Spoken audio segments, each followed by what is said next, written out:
Assalamualaikum warahmatullahi wabarakatuh. Salam sejahtera bagi kita bersama.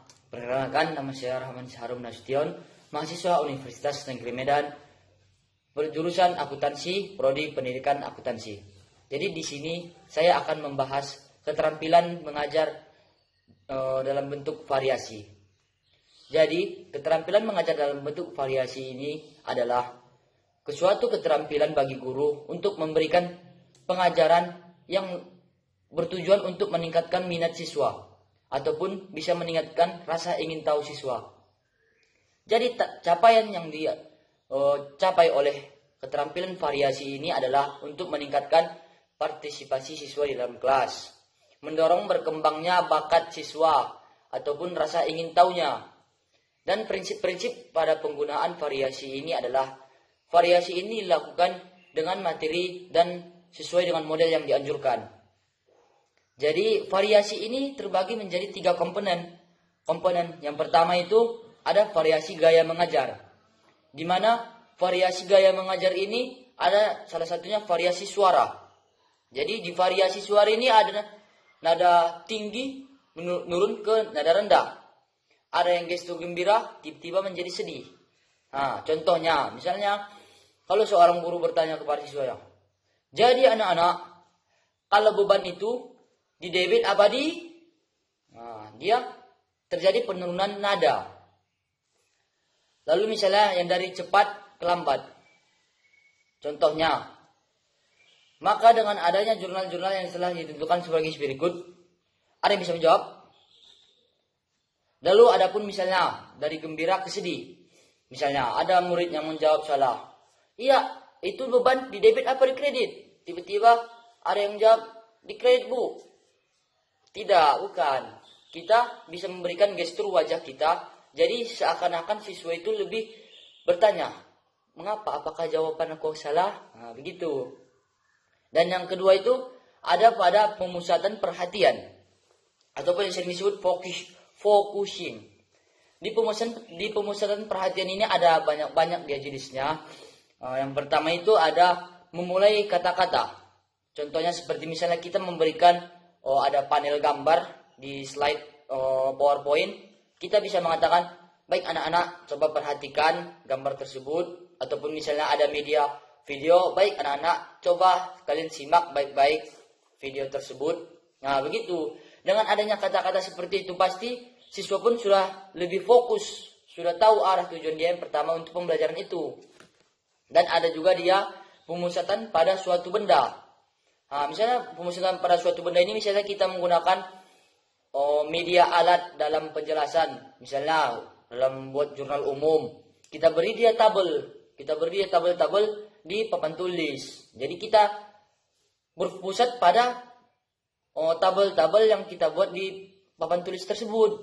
Jadi mereka lebih fokus melihat tabel yang kita buat. Ada lagi dia membuat suasana kelas sunyi atau senyap. Mengapa diberikan suasana yang sunyi dan senyap? Agar apa? Agar siswa bisa lebih fokus dan bertanya-tanya, kira-kira jawabnya apa? Nah, begitu. Contohnya, baik anak-anak, kalau misalnya kita kan ada konsep HUMPB. Di antara HUMPB itu kan ada yang dinamakan dia brief. Kira-kira brief itu apa? Nah, kita kasih jeda beberapa detik. Jadi anak-anak itu berpikir, apa brief ya? Nah, begitu. Kita kasih mereka jeda sedikit. Jadi siswa itu pun bertanya-tanya.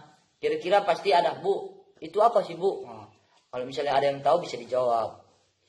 Dan yang berikutnya ada eye contact and movement. Eye contact ini kontak mata, kita kan sudah pasti tahu. Bagaimana kepada siswa, Bu? Jangan misalnya kita mengajar, kita melihat ke atas langit. Kalau mengajar, pasti ada guru yang seperti itu, seperti ini. Baik anak-anak, pelajaran kita hari ini tentang mendebit kredit, dimasukkan ke mana gitu, dan jurnal umum. Jadi kalian siap-siap, bukan. Seakan-akan tulisan di langit itu ada, bukan. Jadi eye contact ini adalah kita memberikan daya tarik kepada siswa dengan kontak mata. Misalnya ada murid yang satu, kau Fulan, betul nggak yang Bapak bilang? Nah, kira-kira debit apa kredit? Nah, begitu. Atau misalnya pada saat kita menerangkan, itu antar siswa itu kita berikan kontak mata. Bukan gini, kontak mata. Nah, dan movement itu artinya perpindahan. Jadi jika seorang guru mengajar bukan berarti kita berdiri di depan, ya baik anak-anak pelajaran kita hari ini, bukan. Movement itu kita memberikan perpindahan di kelas tersebut. Jadi kesannya tidak terlihat kaku. Siswa itu pun jadinya fine aja kepada kita. Nampak kita membawakan kelas itu lebih tenang, adem. Nah, ada selanjutnya mimik wajah dan gestur. Mimik wajah ini yang seperti yang tadi dijelaskan. Misalnya dia dari sedih jadi senang gitu. Kenapa bisa? Misalnya kita memberikan pertanyaan, itu bisa mengundang mereka, oh iya ya kok salah gitu. Dan ada gestur. Gestur ini gerakan tubuh. Jadi perlu adanya kepada seorang guru ketika mengajar itu diberikan gestur. Gestur seperti apa, yang gerakan tangan atau berikan perumpamaan debit kredit, nah begitu, agar mereka bisa memberikan gambaran kepada otak mereka dengan gestur yang kita berikan. Karena ada siswa itu dia bisa menangkap melalui audio, ada yang melalui visual, dan ada pun audio visual. Jadi kita bisa membantu mereka melalui itu dan melalui gestur. Yang terakhir itu ada pergantian posisi, changed position.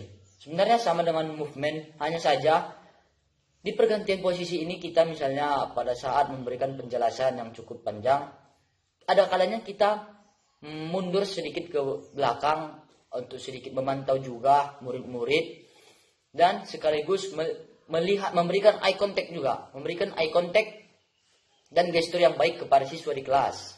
Agar apa? Agar siswa pun tidak kaku terpaku ke depan. Jadi kita jalan-jalan sedikit aja, jangan banyak-banyak, capek. Nah, jadi di variasi ini kan tadi ada 3. Yang kedua juga ada variasi media dan bahan ajar.